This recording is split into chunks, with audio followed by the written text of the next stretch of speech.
And hello, Jurassic World fans, and welcome back to another episode of the Zone Team Entertainment with me, your host Jonathan. Once again, bringing you my thoughts and movie review for the brand new Jurassic Park film, Jurassic World Rebirth, starring Scarlett Johansson and Mahershala Ali, aka not Blade. So, this is the fourth Jurassic World film, the sixth Jurassic Park film overall. So, buckle up and let's talk about this movie. I'm a huge Jurassic Park fan. I love all those movies. I think they're all fun. Some are better than others, obviously, but, I still like them for what they are. They're kind of like those movies where it's like, they're not trying to go for Oscars or anything like that. They just like trying to be fun, big blockbuster, splashes and, cool visual effects and all that stuff. So in this movie, it's been like, what did they say? A couple years since the events of the last Jurassic World. Now dinosaurs are pretty much everywhere all over the world. However, apparently in this movie, and they kind of gleaned on it in the trailers, but it's not much of a spoiler. Apparently all the dinosaurs, they got to be in certain areas because they're for their, to breathe their kind of oxygen or breathe their kind of water the way that they have, and they got to figure out a way to coexist with all these animals in one planet so they don't all die out. They're officially, you have like Tyrannosaurus Rex has to be in a jungle environment, or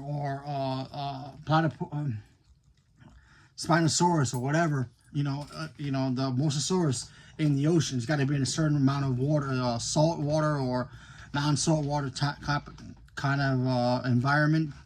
Otherwise, they would all end up going extinct again. So we get to see Engine, a flashback of Engine pretty much creating, hybrid dinosaurs like they usually do. And this is in the trailer. We get to see them create the new big bad dinosaur in this movie.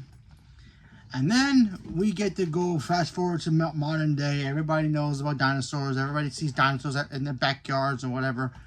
Then we meet Scarlett Johansson's character. She's just special ops kind of a person. She gets approached by this dude who's running this company, who wants to change the world. He wants to create like technology and cures for certain diseases that they don't have yet. They think that by doing that, they can get the DNA of a certain dinosaur species and turn that into cures to help fight heart disease and all the other big diseases that they're trying to come up with. Then, of course, they get Jonathan Bailey, who's also in this movie. He's the scientist who studies all the dinosaurs. He knows all about it. They get him to come on, and then the three of them, Scarlett Johansson, the big boss, Jonathan Bailey's, their characters, they go on to this expedition. They get Mahershala Ali's character to show up and help them out, get a boat, and go to this island to get these three different species DNA so they can start working on these cures. While that's happening, you got this family who's just, cruising along the coast, doing their own thing, minding their own business. They get into some trouble, and they need to get rescued by Scarlett Johansson's team. And they all end up in the island and dinosaurs. Okay, so that's as vague as I can give you guys the synopsis of this movie. But the main focus is that they need to get these three different DNAs from a Brontosaurus, the Mosasaurus, which is the water one, and of course a flying kind of pterodactyl kind of a creature. So get the three DNAs, get the cures. That's what they need to do. And you know what? For the most part, this movie's okay. It's okay. I'm gonna be honest with you. I thought this movie had major plot holes in here. First of all,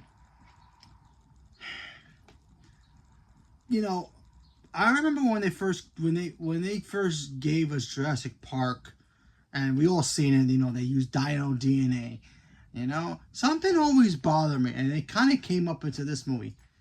If there's a problem with dinosaurs breathing our Earth air and all that stuff and the environment, how the heck did Engine kept them in a park, secluded from everything else, even the air, It's the same air as everybody else's air in the planet, but yet there's no problems with the dinosaurs then. So wait, they leave the fence to go into the real world, and then now they have problems breathing our air.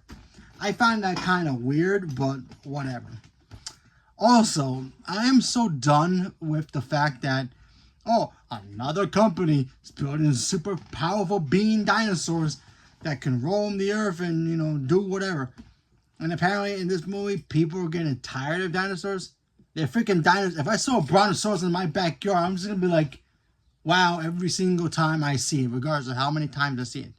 If it's just chomping on my apple tree or whatever, like, that's still awesome to me. I'm not going to be like on board. It's modern day, you know. You see a bird on the streets, it's like, cool, a bird. Sometimes you see a bird you haven't even seen before. So it's like, yeah. Like, I never saw an owl before. I saw an owl a year ago in my backyard. So I thought that was kind of cool because I never saw one before. But anyway, seeing things like that's like really people getting tired of seeing dinosaurs. Yeah, I get it.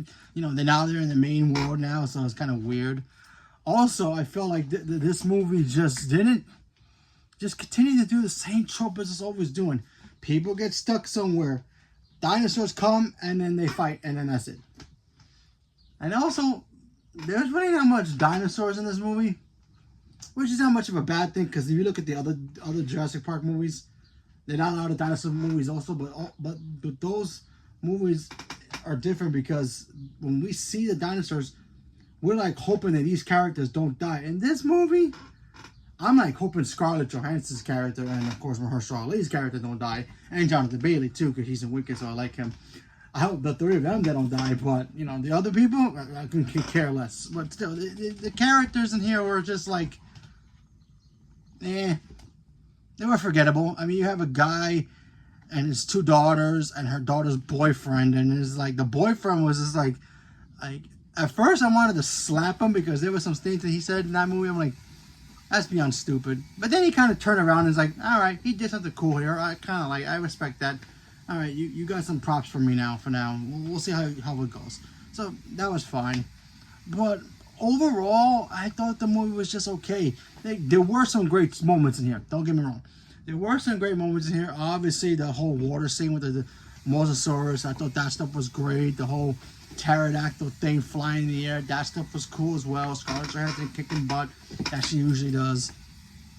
And yeah, so you know, what can you do? It's just another Jurassic Park movie.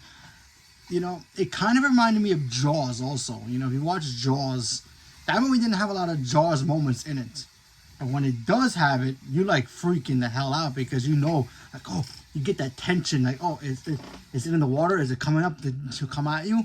Like that one scene when he's putting the guts in the water and he just jumps out. Great scene. You don't get that here in this movie. You don't get those kinds of moments like we used to do. Like in the first Jurassic Park, you see the Velociraptor hiding in the shadows, and the guy with the shotgun is pointing at it, and the one just sneaks behind him and he just goes, "Clever girl." Boom. That was awesome. Nothing like that here. Like the other Jurassic Park movies are starting to like just go down, but you know they're it's still dinosaurs, so what can you do? But yeah, what can you do? It might be my weakest of all the Jurassic Park films, but I still had some fun with it. There were some great moments in here.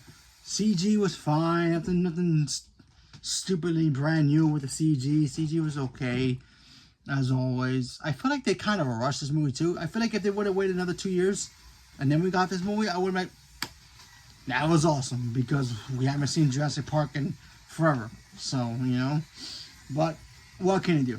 They tried, they made another one. It's still probably going to make $1 gajillion anyway. So we'll see what happens with the next one, if we get another one, who knows. But, you know, for me, it was alright. You know, I still recommend checking it out if you're a Jurassic Park fan. I'm just letting you know, there's not a lot of dinosaur action in here. But when it does come on screen, it is fun to see. So, well, take it what you can. But, gotta let you know something. If you're gonna go see this movie open tonight, be prepared, because there's a trailer in here called The Odyssey by Christopher Nolan, and it's just a teaser. And oh my god, it was a teaser, but that teaser looked awesome. Maybe I'll do a video on just that teaser alone later on. I don't know, yeah, I'll think about it. But If it ever comes out on the, definitely do a trailer reaction for it. But that looked awesome. So make sure you stay for the, watch the trailers to watch that trailer, because that trailer looks amazing. I cannot wait to see that movie next year. But for Jurassic World Rebirth, it's okay. It has its moments, but it's not really the strongest out of the franchise overall. But if you're gonna like it, awesome. If you hate it, cool too, no problem. If you're like me, think it's just alright, it's alright. It has some moments, but not really the best one. Awesome. So just leave me a comment below. Let me know what you guys thought. Stay tuned for more, and thank you very much, and have a good night.